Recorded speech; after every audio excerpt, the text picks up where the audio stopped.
So the earlier choice to avoid him is made up of those two foolish reasons of A, seemingly no prescriptive power, and B, an enormous philosophical obstacle that I went around. In preference to reading Stanford's Wikipedia, the Stanford encyclopedia entry on him, and watching videos designed for beginners on Hegel. However, in tackling being in time, Hegel's mark on existentialist thinkers is now unmistakable, as Sartre and de Beauvoir have both dedicated lengthy sections to this thinker.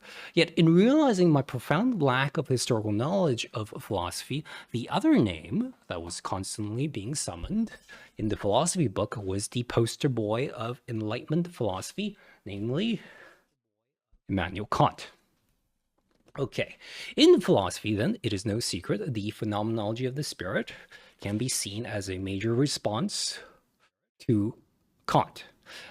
However, almost all the philosophers I have read are post-Kantians. In other words, not only do they criticize him, but to deconstruct and rebuild his ideas. Now, to receive information secondhand via the likes of Sartre and Heidegger, for example, about Kant, is not really endemic to knowing what the original philosopher said.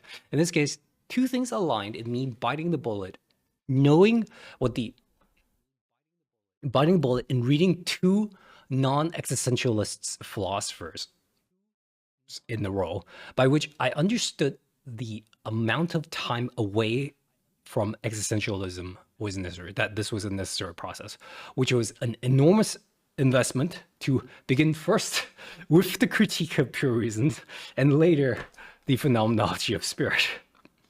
First, understanding how Kant transformed the landscape in continental philosophy during the Enlightenment, and the move into his philosophy, and out of his philosophy, and how that shaped existentialist thinking and the philosophy landscape after him. Second, the critique of pure reason, which had some surprising insights, served as one of the primary keystones to unlock not only the phenomenology, but also other existentialist works like Nishitani's Religion and Nothingness. In working through Kant's primary text, I did manage to defeat the Twitch apocalypse. I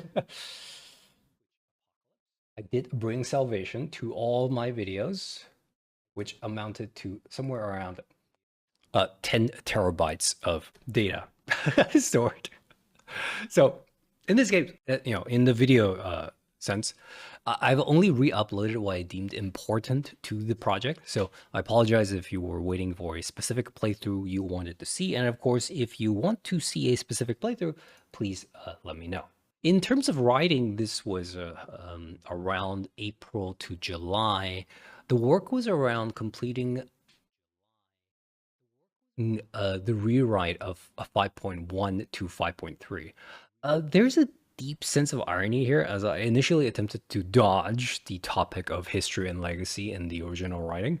I won't get more into this now. However, the point here is that being in time and being in nothingness both had criticisms of Hegel's idea of history in the existential sense. So when I came on the writing again, I realized that this dodging I was doing was not good enough. So the core heart of the writing needed to be transformed and be reorientated towards a new thesis. And this was the discussion on history and legacy. There is, of course, a further irony here, as I had not actually started on the phenomenology of spirit, i.e. I had no idea what Hegel actually meant by history, even though I was tangentially talking about him. It should be noted this took quite a while, sort of just moving into the post patches in Shadowbringers. Yeah. Okay, so the total rewrite with some of my original existing ideas, this included the flow of the rhetoric from out of patch 5.0. And additionally, whereas before I did not finish all of Shadowbringer's job quests, however, now I have during this time. So this added a new dimension to strengthen the overall argument. Mechanically, all the major groundwork in terms of footage are largely completed.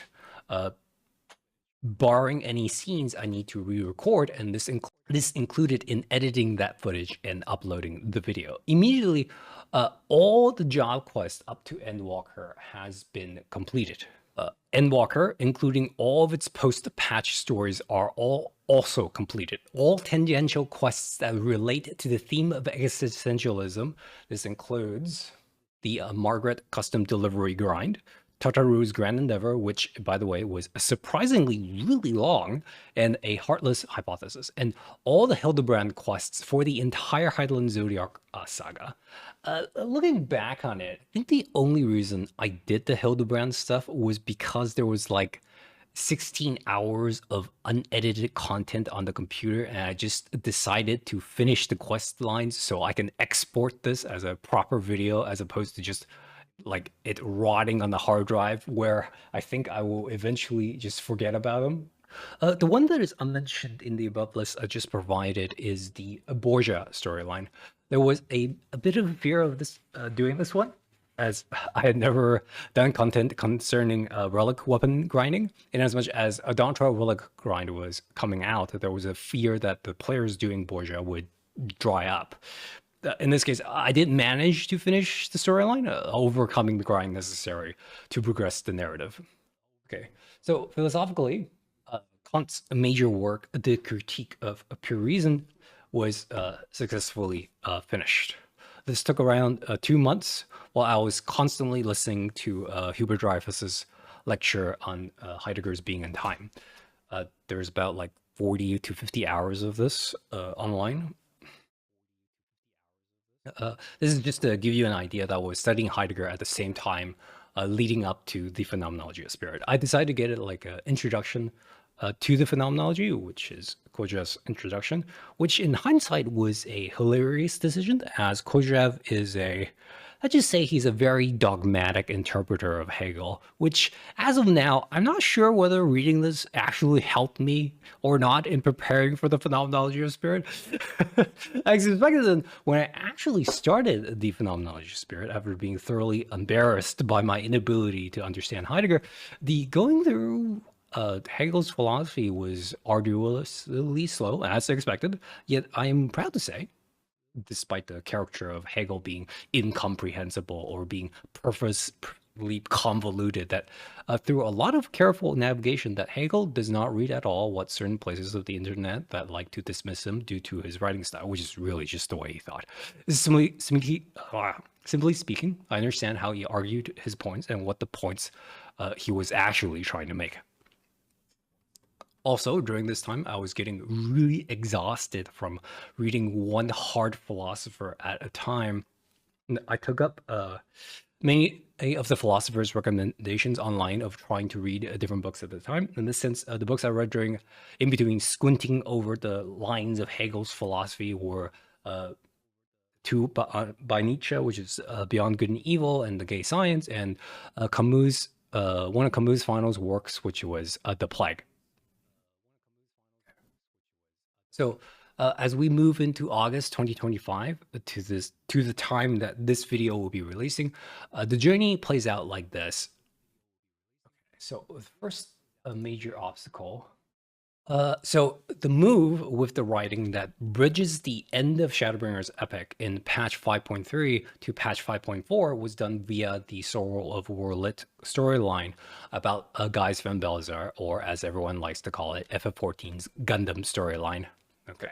As always, while the spirit of the original writing was kept, certain sections were massively bulked up to ensure the flow of the rhetoric remained consistent. This took much longer than I anticipated, although I always find myself saying that with everything I do. This was due to a comparative analysis of capitalistic conception of modern meritocratic ideals versus the tyrannical conception of meritocratic ideals that we see in the game. Additionally, although almost every story dealing with power likes to quote Dalbert Acton's infamous line of absolute power corrupts absolutely, and most like to tacitly infer what he meant as automatically understood, very few actually understood why Dalbert Acton wrote this line that will be quoted for the rest of history. This section took about a month.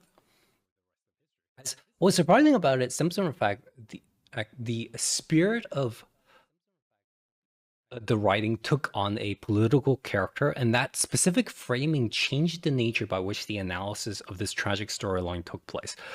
This section was interesting to work on as the nature of the work turned out to be something a bit different from what I was expecting, but nonetheless, what felt like a rewarding experience.